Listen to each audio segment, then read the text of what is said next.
Pai. Deus, essa noite, Pai, nós queremos que o Senhor cumpra com o que está escrito nessa música, ó Pai.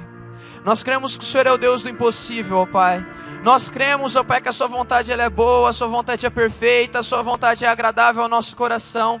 E nós também temos a certeza, a convicção e a fé, ó Pai, de que o impossível dentro de nós vai acontecer, ó Pai. Aquilo que parece impossível para o ser humano, aquilo, ó Pai, que os médicos, ó Pai, já abriram mão, ó Pai, aquilo que pessoas à nossa volta já abriram mão, nós cremos, ó Pai, que o Senhor tem poder para restaurar, que o Senhor tem poder para curar, ó Pai. Por isso, essa noite, ó Pai, se mostre como Deus do impossível ao nosso coração, não só essa noite, mas todos os dias dessa semana, da nossa vida, ó Pai, que possamos ver o agir impossível do Senhor, ó Pai. É um agir, ó Pai, que ciência nenhuma pode explicar, ó Pai. É um agir sobrenatural, é um agir que vem de dentro para fora, ó Pai. Por isso, cumpra, em nome do Senhor Jesus, isso essa noite dentro de nós, em nome de Jesus, amém.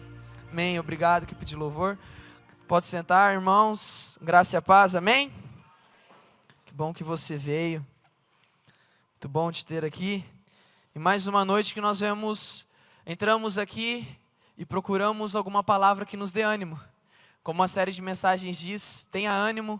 Nós viemos aqui essa noite em busca de palavras que venham trazer ânimo para o nosso coração, palavras que venham trazer um tipo de mudança, alguma mudança de atitude, algum agir sobrenatural, algo que venha nos trazer, renovar a nossa vida, renovar o nosso ânimo na presença de Deus. Então, se você entrou aqui essa noite, eu tenho certeza, estou lançando sobre a sua vida uma palavra de fé, que Deus vai te tirar daqui e você vai sair daqui animada, você vai sair daqui erguido e você vai sair daqui cantando e louvando o Deus do impossível, o Deus das causas impossíveis que fez possível essa noite, amém?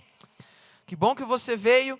E continuando a nossa série, eu queria falar sobre uma pessoa que é comum, às vezes as pessoas falarem desse cara chamado Gideão, mas é incomum às vezes nós escutarmos muita coisa sobre Gideão.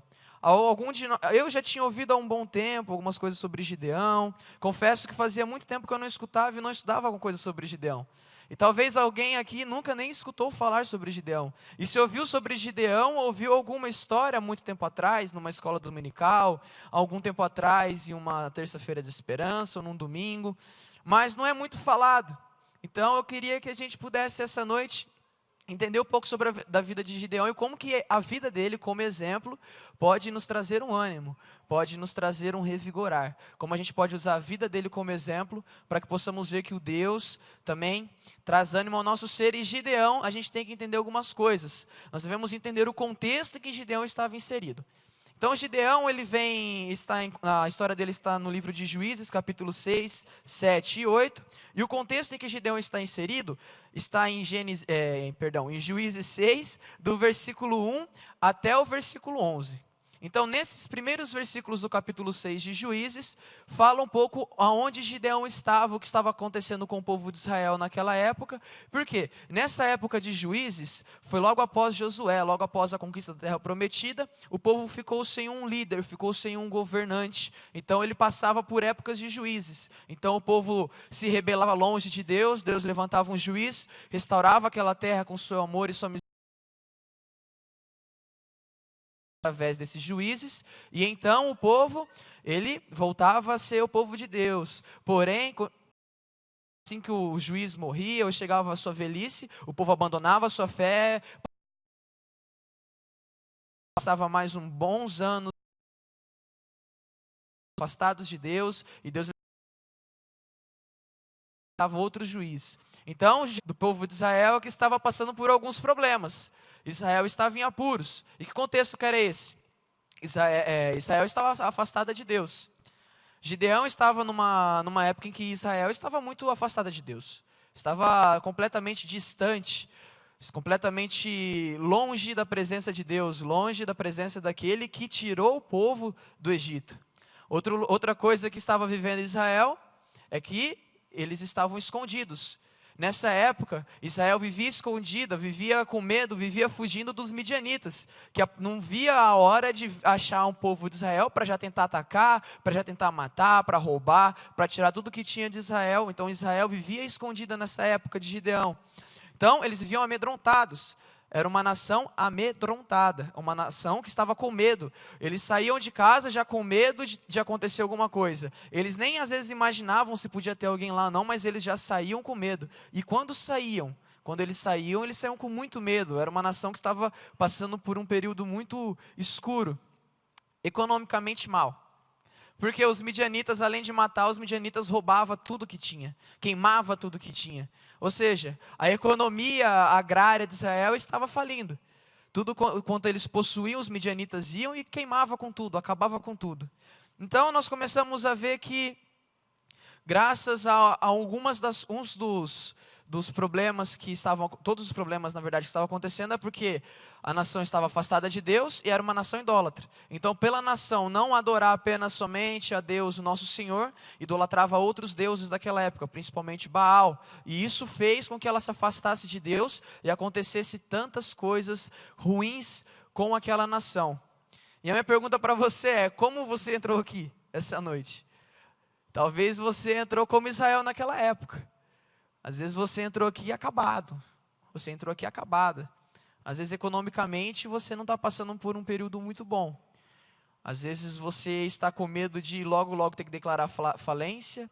Às vezes você está com medo de logo ter que fazer empréstimos em cima de empréstimos e não conseguir pagar nem sequer os juros de banco. Às vezes você entrou aqui com o seu casamento abalado, com o seu casamento destruído. Às vezes você entrou aqui com a sua família toda desestruturada, seus filhos perdidos, longe de você, sem que você tenha um contato com eles e você não sabe o que se passa mais na vida deles. Eles nem se importam mais com você. Talvez você entrou aqui e está tudo ruim. Está tudo difícil, está tudo acabado. Às vezes parece que você se identificou com algumas daquelas questões que estavam acontecendo com Israel essa noite. Às vezes você entrou aqui com uma coisa que Gideão estava fazendo, e foi o que me inspirou. Que está em Juízes 6, versículo 11 e versículo 12, que diz: Então o anjo do Senhor veio e sentou-se sobre a grande árvore de Ofra, que pertencia a Abisrita Joás. Gideão, filho de Joás, estava malhando trigo num tanque de prensar uvas para escondê-los dos midianitas. Então o anjo do Senhor apareceu a Gideão e lhe disse: O Senhor está com você, poderoso guerreiro. Talvez você entrou aqui essa noite malhando trigo num tanque de prensar uvas.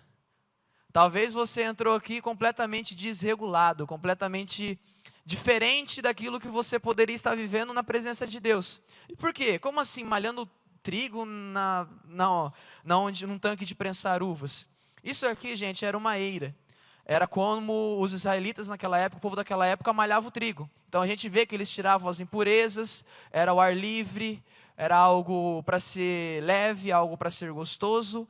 Era para ser ao ar livre, você já pegava do campo, você já retirava ali todas as impurezas, guardava o trigo, e o vento mesmo já levava essas impurezas embora. Porém, Gideão estava fazendo isso dentro de uma lagar. Lagar é aonde se prensava uvas naquela época. Então está vendo onde aqueles homens estão, meus irmãos? Ali, ele é um buraquinho assim, então enchia de uva lá e o povo ficava nas cordas, prensando com os seus pés aquelas uvas. Então, que coisa estranha. Gideão estava malhando trigo num tanque de prensar uvas. Agora, há uma diferença muito grande entre isso e isso. O lugar fala muito. O pastor, semana passada, falou sobre pressão. Gideão estava num lugar de pressão, onde havia pressão naquele lugar. Aquele lugar era usado para causar pressão na uva para que fosse retirado o suco dela. Porém, ele estava praticando algo que era para ser ao ar livre. Mas ele estava em um lugar fechado. Então aqui nós vemos como muitos de nós entramos aqui essa noite. Era para nós estarmos num lugar ao ar livre, descansando em Deus. Era para nós estarmos com a nossa vida leve, tranquila, apenas malhando trigo. Mas nós estamos sim malhando trigo, porém num tanque de prensar uvas. Gideão estava escondido. Gideão, como todo o povo de Israel, tinha medo. Lembra que era uma nação que vivia escondida e vivia com medo? Ele estava com medo. Então ele estava malhando trigo, porém com medo, então ele se escondia. Ele se abrigou em um lugar que poderia ser fechado. Não era usado para malhar o trigo. Aonde você está, deixa eu te falar, aonde você está não é um lugar para malhar trigo. Aonde você está é lugar de pressão. para fazer pressão em uvas. Você pode estar fazendo o que é certo no lugar que está errado. Ou às vezes você pode estar fazendo a coisa errada no lugar certo. Às vezes nós estamos cometendo equívocos. Às vezes nós entramos aqui essa noite desregulados, longe de Deus, afastados de Deus. Então estamos fazendo coisas que desregulam a ordem natural das coisas. Você está malhando trigo num tanque de prensar uvas. Você entrou aqui completamente perdido, completamente perdida, já não sabe mais o que fazer, já não sabe mais o que dizer. E sabe o que é isso? Isso é influência do medo. Porque o medo aprisiona seu ânimo. O medo te tira o seu ânimo. O medo te tira, porque nós entendemos que o quê? O ânimo vem de Deus, meus irmãos, correto? O ânimo vem de Deus. Então, se o ânimo vem de Deus, eu confio nesse Deus porque Ele me dá ânimo. Se eu confio nele, eu posso malhar o trigo ao ar livre. Eu não preciso ter medo, eu não preciso me esconder. Mas às vezes as circunstâncias da sua vida, o medo tem te aprisionado, tem aprisionado o seu ânimo, suas convicções lhe oferece uma falsa proteção. O medo, ele faz com que as suas convicções estejam guardadas, faz com que a sua fé, faz com que o seu ânimo esteja aprisionado. E ele te dá uma leve sensação de proteção, mas ele não te pode proteger. Meu irmão, se entra um midianita aqui, porque esse Gideão entrou, é porque tem uma entrada. Da mesma forma, um midianita curioso pode entrar e pode matar Gideão. De que forma que ele está seguro aqui? Isso é uma segurança maquiada. Nós não estamos seguros. Nós não estamos seguros quando nós estamos malhando trigo onde deve se prensar uva. Porque nós estamos longe daquilo que nós somos chamados. Se nós somos chamados para malhar trigo, vamos malhar trigo aonde deve se malhar trigo. Se nós somos chamados para prensar uva, vamos prensar uva onde se deve prensar uva. Mas o medo tem nos aprisionado. O medo tem cortado as nossas convicções, o medo tem aparado as nossas vontades de depender de Deus, tem cortado o nosso ânimo, tem aprisionado o nosso ânimo. Então agora a gente não consegue mais fazer o que é certo no lugar certo na hora devida. A gente não tem mais ânimo, a gente não quer mais, a gente não tem mais fé. Às vezes você entrou aqui essa noite não tendo mais fé. Às vezes você entrou aqui essa noite desacreditado. Às vezes você já está há semanas e semanas, meses. Às vezes você passou por problemas muito grandes no ano passado. E você agora viveu por um tempo muito bom. Porém, esses problemas do ano passado estão refletindo em você agora. E talvez você esteja sendo tomado pelo medo e não pelo ânimo. E o medo começa a aprisionar o seu ânimo. E eu quero trazer 3 pontos que pode tirar o seu ânimo dessa prisão. Existem 3 coisas que podem tirar o nosso ânimo dessa prisão. A gente pode libertar, nós podemos libertar o nosso ânimo, nós podemos nos libertarmos, nós podemos dar continuidade, nós podemos prosseguir animados, firmes, convictos de um Deus que pode salvar. Existem 3 coisas que eu observei na vida de Gideão, que ele praticou, que ele observou que Deus estava fazendo por ele, que a gente pode aplicar na nossa vida. Sendo que a primeira coisa é o amor. Porque em Juízes, capítulo 6, versículo 12, agora estou falando sobre o versículo 12, ó. Então o anjo do Senhor apareceu a Gideão e lhe disse: o Senhor está com você, poderoso guerreiro. Nós vimos então que ele estava com medo, tentando se esconder dos midianitas, tentando estar um pouco afastado, achando que estava seguro, achando que estava protegido, mas ele não estava. Ele não estava, e Deus sabe disso. Então o anjo do Senhor aparece para Gideão e fala: o Senhor está com você, poderoso guerreiro. E essa noite Deus quer trazer essa mensagem para você. Olha, vem cá, seguinte, você está passando por problemas complicados, não está? Está meio difícil. Você está achando que você está escondido, você está achando que você está protegido. Mas esse medo que você está sentindo, ele está te trazendo uma falta de proteção. É uma proteção falsa maquiada. Mas ei, o Senhor, eu estou com você. Eu, o Senhor, o seu Deus, aquele que libertou o seu povo do Egito, aquele que tirou vocês da mão dos faraós, aquele que trouxe vocês aqui essa noite, aquele que nos trouxe aqui essa noite, Ele está com a gente. E Ele está com a gente não só porque a gente suplica, só porque a gente clama, mas principalmente porque Ele nos ama. Jesus, Deus, o Espírito Santo está presente ao nosso lado, dentro de nós, conosco, nos guiando, nos alertando, porque Ele nos ama. E deixa eu te falar, sabe por que o amor tem a ver com medo? Porque 1 João 4,18 diz: no amor não há medo. Ao contrário, o perfeito amor, o amor de Jesus, o amor genuíno, aquele amor que foi mostrado naquela cruz, no madeiro, eles são medo, porque o medo supõe castigo. Aquele que tem medo não medo. Talvez você não esteja independente de Sertanópolis, numa terça-feira, não importa aonde eles estejam, não importa o que eles estejam fazendo, não importa o que eles estejam praticando, eu os amo porque o Senhor me ama, e esse medo eu não tenho que sentir, porque o seu amor lançou fora esse medo. O Senhor me ama e o Senhor está comigo ao ponto de que eu entre em uma depressão tão profunda, mas que quando eu conheço esse amor, eu me alegro, eu sinto prazer, porque eu olho para uma cruz e eu falo, poderia ser eu, mas foi o Senhor, porque o Senhor me ama. Meus irmãos, às vezes está faltando entender esse amor de Deus na nossa vida. Às vezes a gente está começando a parar de entender que esse amor pode lançar fora todo o medo. Porque o amor, ele nos liberta da prisão do medo. Eu vou fazer com vocês algum jogo de palavras, eu quero que você vá guardando. O amor nos liberta. O amor nos liberta. Grava que o amor te liberta da prisão do medo. Você está aprisionado no medo, como Gideão e todo o povo de Israel estava. Mas o amor, Jesus, Deus falou assim, eu estou com você porque eu te amo. Esse amor, ele nos liberta. Ele lança fora as cadeias do medo da nossa vida. E a segunda coisa que eu consegui observar foi a fé. Como Gideão era um homem de fé. Gideão era um homem de muita fé. Mas não era pouca não, irmão. Era muita fé.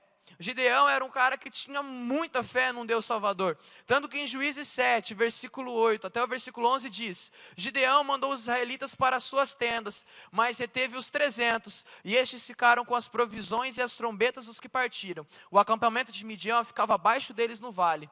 Naquela noite, o Senhor disse a Gideão: levante-se e desça ao acampamento, pois vou entregá-lo nas suas mãos. Versículo 10, se você está com medo, olha só a palavra medo entrando na vida de Gideão. Deus sabia que Gideão era um cara meio medroso. E se você ler Juízes 6, 7, 8, você vai ver que Gideão ele questiona um pouco Deus por conta do seu medo. Eu e você, nós podemos nos identificar muito com o medo que Gideão sente. Se você está com medo de atacá-los, desça ao acampamento com o seu servo Pura. E ouço o que eles estiverem dizendo. Depois disso você terá coragem para atacar. Então ele e o servo Pura desceram. E até os postos avançaram do acampamento. Meu irmão, minha irmã, esse episódio é um episódio muito interessante. Que Gideão vai com uma galera. Ele estava disposto, ele já tinha derrubado o altar levantado para Baal. E o seu pai o protegeu. Então ele estava disposto agora a tomar Midian, a acabar com o povo que estava acabando com o povo de Deus, com a ordenança de Deus. Então ele chega, ele vai, e ele leva milhares de homens com ele. Chegando lá, Deus fala assim, olha, você está com muitos, Gideão, você está com muitos milhares, são muitos, tira um pouquinho. Aí Gideão fala, tá, beleza Deus, vou tirar. Então ele tira. Aí Deus fala assim, Gideão, vamos fazer um exercício aqui legal com o seu povo? Faz o seguinte, fala que eles têm que tomar água lá no rio. Os que tomarem água, como um cachorro, já viu o cachorro tomando água? Eu não vou fazer que é meio constrangedor, meus irmãos, mas ele vai, com a boca lá e fica lambendo. Aí, só que ele falou, se alguém tomar água como eles, esses devem ficar. E ficou. Aí Deus falou assim, são esses 300 agora que você vai lutar contra uma multidão que parecia gafanhotos, continua a palavra. Parecia uma imensidão de gafanhotos, de tão grande que era o acampamento de Midian, de tão grande que eram os guerreiros, de tão povoado que era aquele acampamento de guerreiros de Midian. Aí chega Gideão com 300. Meu irmão, já está difícil com milhares, que dirá com 300, é ou não é? Já está difícil com o seu salário que você estava recebendo, agora que você foi dispensado, você foi despedido, não parece que vai ficar mais difícil? Se já estava difícil, você levando a sua vida do jeito que você estava levando, que dirá agora que você tem que abrir mão de algumas coisas?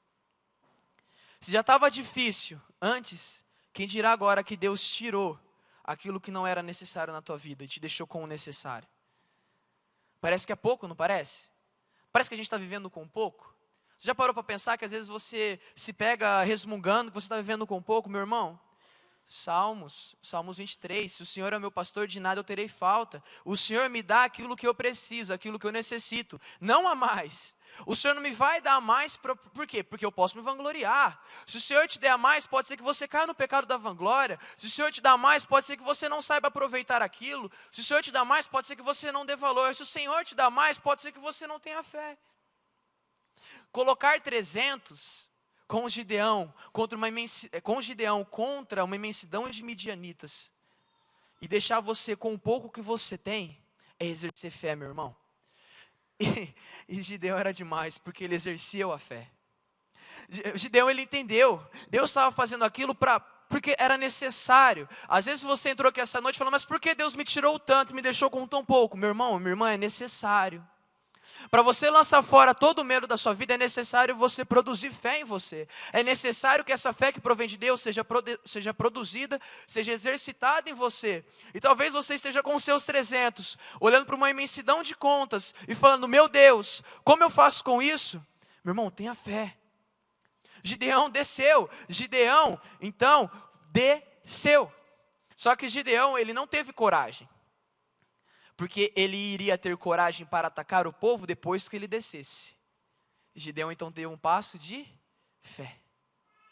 Gideão não sabia o que o povo estava falando. Nós já sabemos que Gideão teria vitória. Você às vezes está precisando dar esse passo de fé para depois receber a coragem, sabia?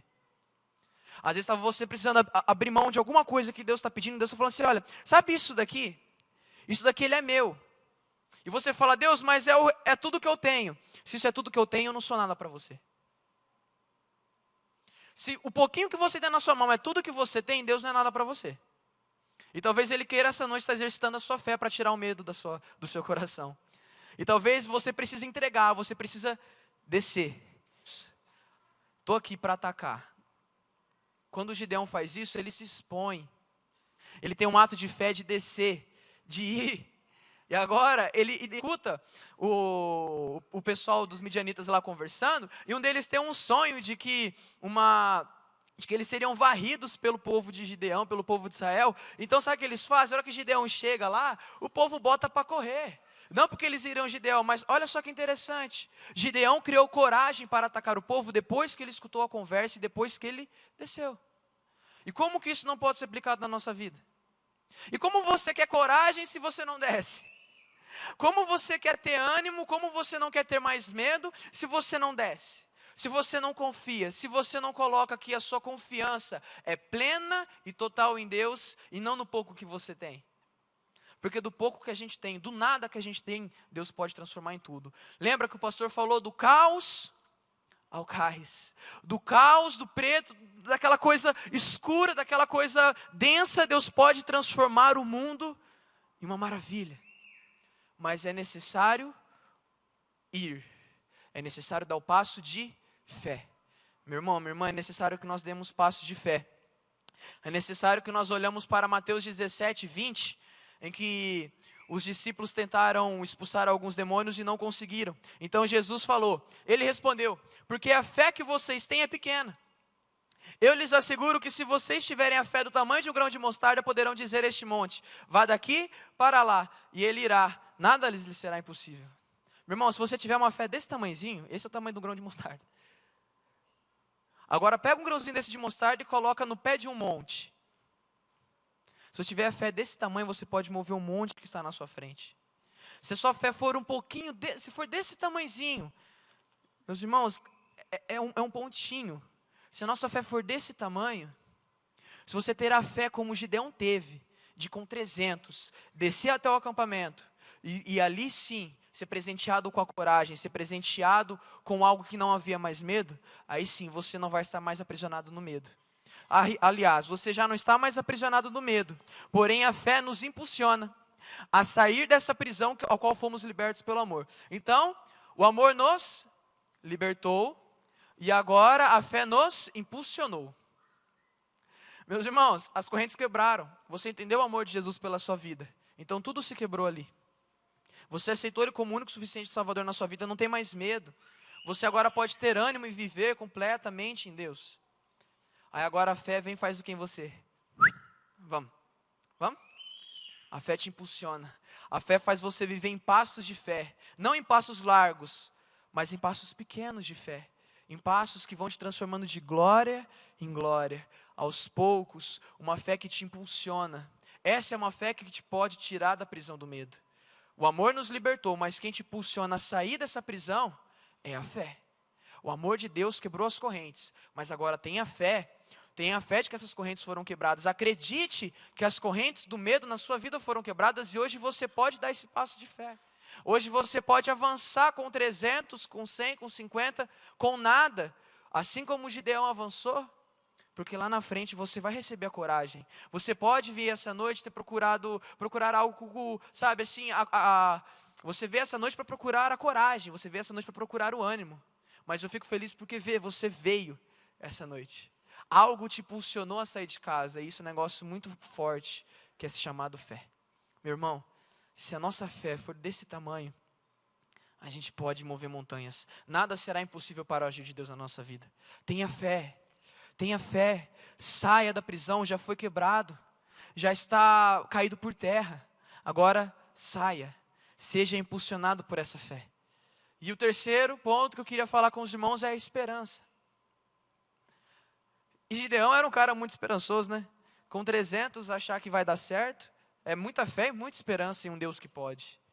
Mas ele tinha uma esperança inabalável. Sabe qual que era a esperança de Gideão? É que está escrito em Juízes 8, 22 e 23. Os israelitas disseram a Gideão: reine sobre nós, você e seu filho e seus netos, pois vocês nos libertou das mãos de Midian. Não ficou muito legal essa cor amarela, verdade, está ruim para ler, hein? Vamos lá, versículo 23. Não reinarei sobre vocês, respondeu-lhes Gideão, nem meu filho reinará sobre vocês, o Senhor reinará sobre vocês. Gideão tinha uma esperança de que por mais que Deus usou a vida dele, de que por mais que ele foi um homem de fé, ele foi um homem que entendeu, ele também foi um homem que depositou a esperança de um futuro melhor nas mãos de Deus. Gideão falou: olha, não é meu governo, eu não vou reinar sobre vocês, quem dirá meus filhos, quem dirá meus netos, mas quem vai reinar sobre vocês é Deus.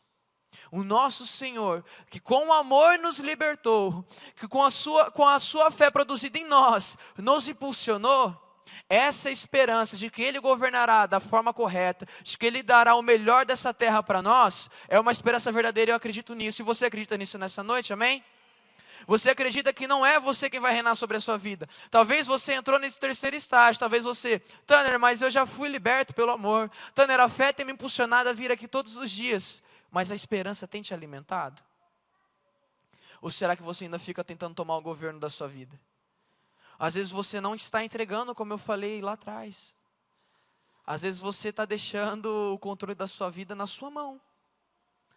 Às vezes você quer governar aquilo, sendo que você precisa ter uma esperança de que Deus, o Senhor quem te libertou, o Senhor quem te amou, é quem vai governar. Às vezes o que falta para nós, meus irmãos, é essa esperança. E talvez você esteja aqui pela primeira vez aqui, eu fico feliz, porque uma fé te impulsionou a vir aqui. Essa noite um amor vai libertar você. E essa noite a esperança vai te abastecer todos os dias, de que o Senhor, o seu Deus que te libertou essa noite, Ele está contigo e Ele que reina sobre a sua vida. E nós temos muitas lições sobre esperança. Filipenses 3,14, novamente o amarelinho que não deu certo. Prossigo para o alvo, pelo prêmio da soberana vocação de Deus em Cristo Jesus. Paulo, o homem de esperança, ele prosseguia para o alvo, ele tinha um alvo estabelecido, a esperança dele estava na glória eterna, a esperança dele estava na glória futura, estava naquilo que estava por vir, ele depositava a esperança dele em algo que não era concreto. Vocês estão conseguindo entender, meus irmãos, que sem o amor, sem a esperança, sem a fé, nenhum dos três acontece? São três coisas interligadas. Para você ser liberto do medo e começar a ter ânimo na sua vida, você precisa dessas três coisas na sua vida. Um amor que te liberta, uma fé que te impulsiona e uma esperança que te abastece. Paulo e Gideão tinham isso. Gideão falou: tem a esperança de que esse Deus vai reinar sobre a gente, não é eu. que se eu for, a esperança de vocês então pode acabar, se eu for o governador, porque ele sabia que ele era um ser humano, como qualquer outro ser humano, capaz de errar, capaz de não tomar as decisões que vinham de Deus. E Paulo era um cara que estabeleceu um alvo. Meu irmão, minha irmã, ele colocou um alvo, uma meta na vida dele, e ele tinha esperança de que ele ia chegar lá. E ele tem a esperança daquele Deus que está esperando ele lá na frente, não está apenas parado esperando, mas é uma esperança que a gente consome dia após dia. É uma esperança que assim, meu alvo está lá, aí vem as dificuldades da vida, mas eu tenho a esperança de que Deus está comigo, e eu tenho a fé, e esse amor dele está comigo. Aí você continua caminhando para o alvo. Aí vem outras coisas da vida e te leva para o outro lado, e você fala, mas eu tenho a esperança e a fé de que o amor de Deus está comigo, não lá na frente, mas hoje. São coisas que estão interligadas. E a esperança nos mantém abastecidos o suficiente para não voltarmos à prisão do medo. Você foi liberto pelo amor. As prisões foram abertas pelo amor. A fé está te impulsionando a sair. Mas se você não tiver uma esperança alimentada dia após dia, pode ser que eu chegue até o fim do corredor e eu volte para a prisão do medo, porque eu não estou me abastecendo de uma esperança, de um Cristo que vai voltar, um Cristo que morreu por mim, por você, por todos nós, que ressuscitou ao terceiro dia e voltará em glória e majestade e levará o seu povo. Se eu não tiver essa esperança alimentada dentro de mim, eu vou voltar para a prisão do medo. E eu vou começar a perder o ânimo da minha vida. Então eu começo a entrar, eu começo a me fechar novamente. Tenha esperança, tenha essa esperança que te abastece, meu irmão, minha irmã. Tenha uma esperança que te alimenta. Por favor, é necessário que você mantenha essa esperança, essa chama viva dentro de você. Você não pode deixar que a esperança se apague, que essa chama se apague. Então nós começamos a entender algumas coisas. Olha as palavrinhas: o amor liberta, a fé impulsiona, a esperança nos mantém abastecidos. Então isso me faz lembrar, sabe o quê? 1 Coríntios 13:13. Assim permaneçam essas três coisas: a fé, a esperança e o amor. O maior deles, porém, é o amor. Sem o amor, não existe esperança. Sem o amor, não existe uma fé para te impulsionar. E talvez essa noite você tenha entrado aqui e não tenha provado desse amor. Talvez você tenha entrado aqui e talvez você não tenha provado desse amor que lança fora o medo que está na sua vida.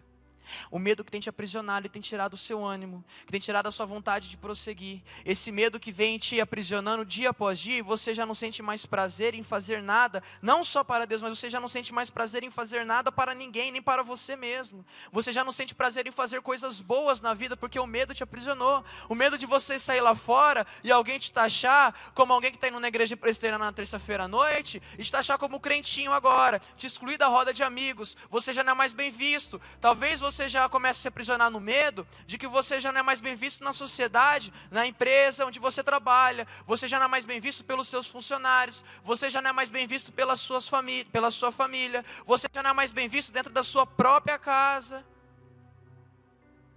Só que a gente tem que entender que esse amor perfeito, esse amor majestoso, esse amor que foi mostrado numa cruz há 2018 anos atrás, é um amor que está aqui com a gente.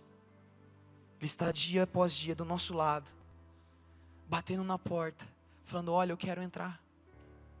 Olha, deixa eu entrar e fazer morada no seu coração. Talvez você tenha experimentado esse amor há um bom tempo atrás, hoje você esteja vivendo apenas com esperança, apenas com fé, mas esteja se esquecendo um pouco desse amor. No amor não há medo.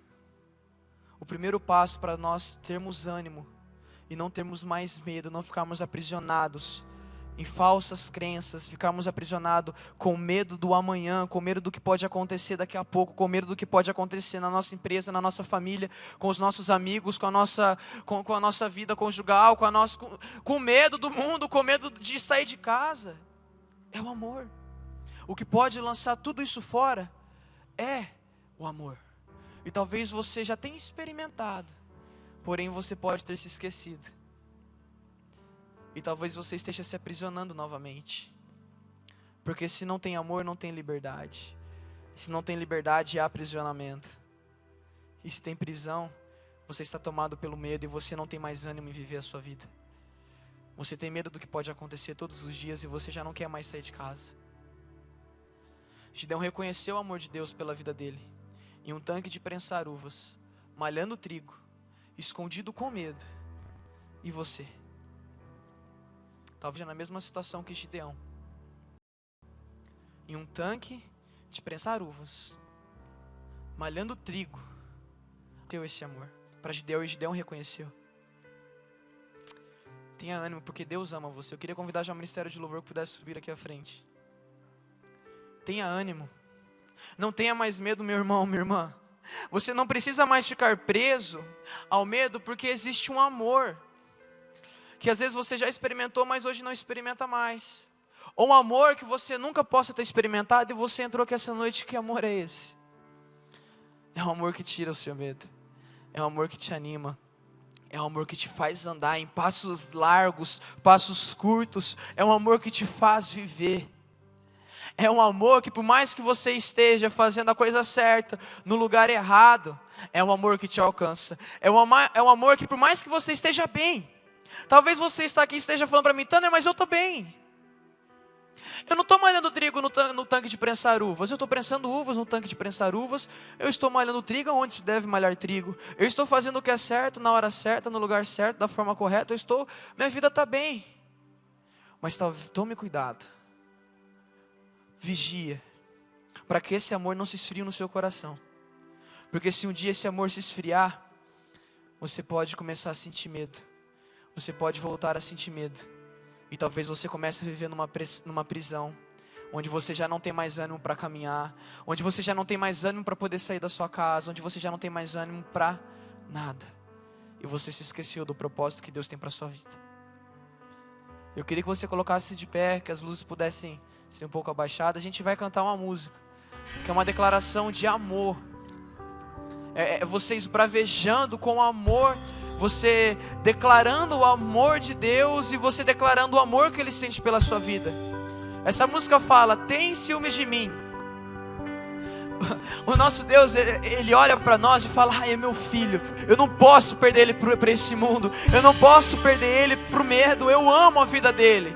E talvez você tenha que cantar para você mesmo, me ama, o Senhor me ama, para que você possa então entender.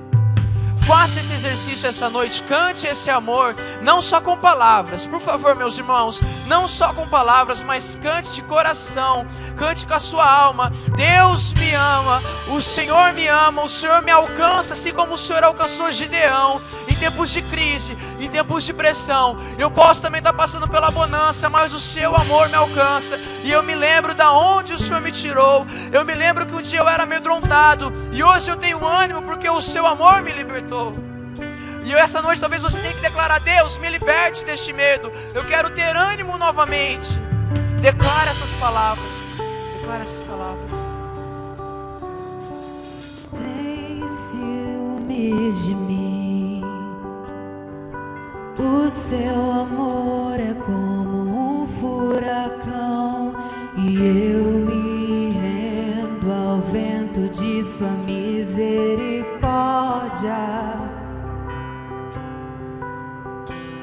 Então de repente não vejo mais minhas aflições, eu só vejo a glória. Percebo quão maravilhoso Ele é e o tanto que Ele me quer. Oh, Ele me ama. Diga essas palavras para você mesmo. Comece a dizer para você. Ele me ama, Ele me amou.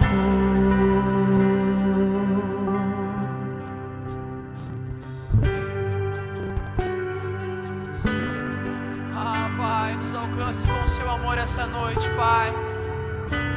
Esse amor que lança fora o medo, Pai, e coloca a coragem dentro de nós, ó Deus. O amor que lança fora o medo, ó Pai, e produz ânimo em nós, ó Pai. Nos alcance, Deus. Tem ciúmes de mim, o seu amor é como um furacão,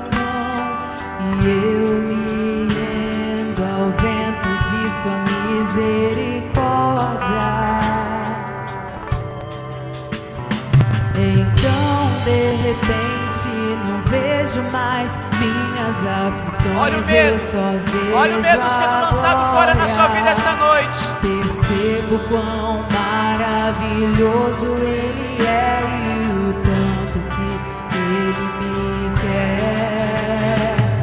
Oh, Ele me amou. Oh, Ele me ama. Ele Com todo o seu coração, declare bem forte. Declare bem forte. me ama. Ele me ama. Sinta-se liberto essa noite. Me ama. As prisões do medo na sua vida não existem mais. Deus coloca você nos caminhos da coragem, nos caminhos do ânimo. Esse amor que você não sentia faz muito tempo, essa noite está te alcançando em nome de Jesus.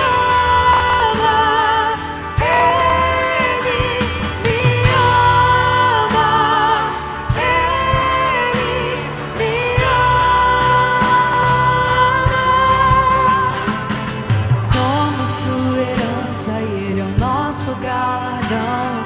Seu olhar de graça nos atrai a redenção. Se a graça é um oceano, estamos Mergulhe nesse amor. afogando. Mergulhe nesse amor. Seja tomado. O céu se une à terra como um beijo apaixonado. Meu coração dispara em meu peito acelerado. Não tenho tempo pra perder com ressentimentos quando penso. Não tenho tempo mais pra perder com esse medo, porque eu sei que o Senhor me ama, Pai. Aleluia.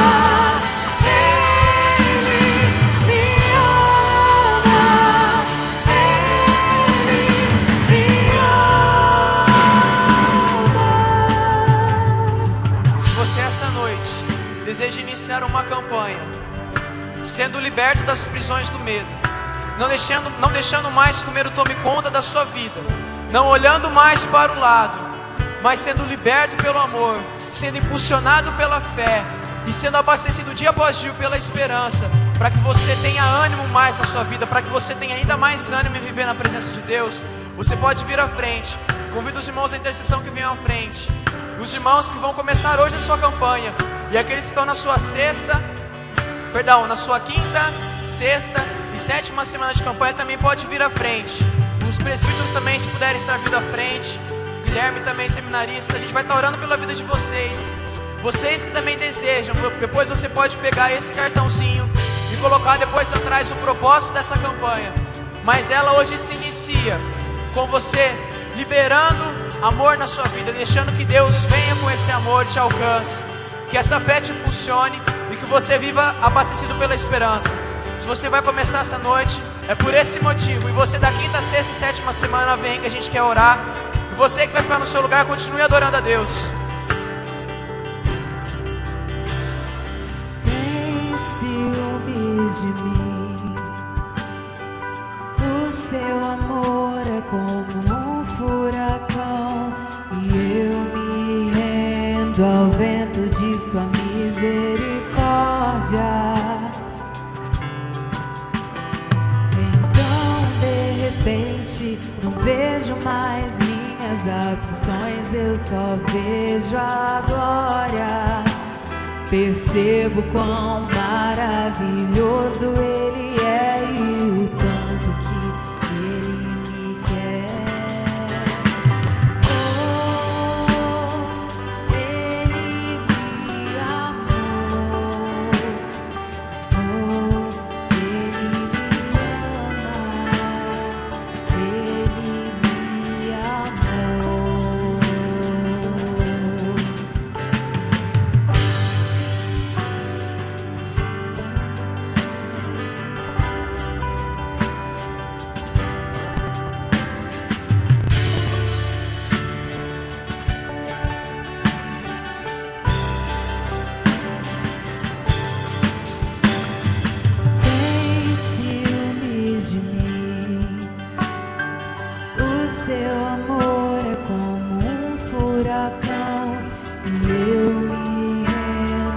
vento de sua misericórdia. Então de repente não vejo mais minhas aflições, eu só vejo a glória. Percebo quão maravilhoso Ele é e o tanto que Ele me quer. Oh, Ele me amou. Oh, Ele me ama.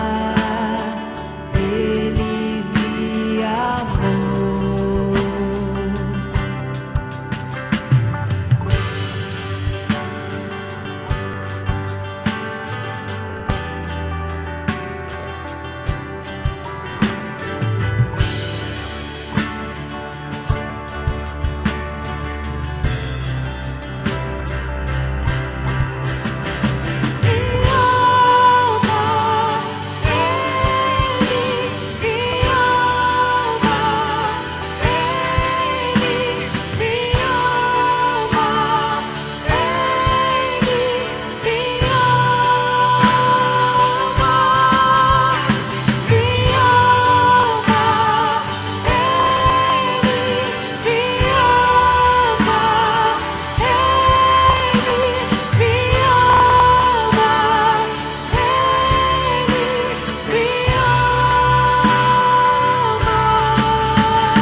Queria que agora a igreja inteira cantasse esse refrão.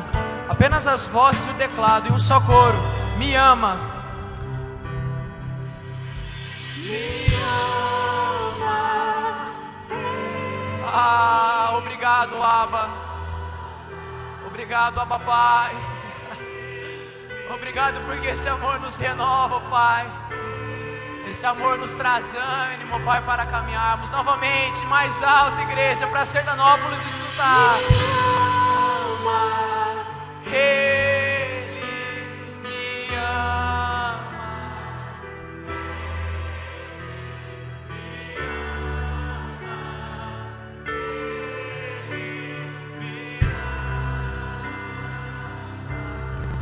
Deus, te peço, Pai, que agora sejamos enviados, ó Pai. Seja para a nossa casa, seja para uma lanchonete para jantarmos, seja para uma roda de amigos, não importa onde quer que nós vamos, ó Pai, que possamos levar esse ânimo, que não está mais aprisionado com o medo, mas é um ânimo que agora é revigorado pelo seu amor, um amor que lança fora este medo, um amor que nos tira da prisão, ó Pai, e nos reconcilia contigo novamente, que possamos viver esse amor não só essa noite, nem só amanhã, mas possamos ver esse amor dia após dia até a eternidade, em nome do Senhor Jesus. Deus possa abençoar a sua semana, meu irmão e minha irmã, que você possa viver esse amor dia após dia na sua vida. Você que nos assiste pela internet, que Deus abençoe a sua vida, que você possa ser recarregado com esse ânimo que provém do amor. Deus abençoe, irmão.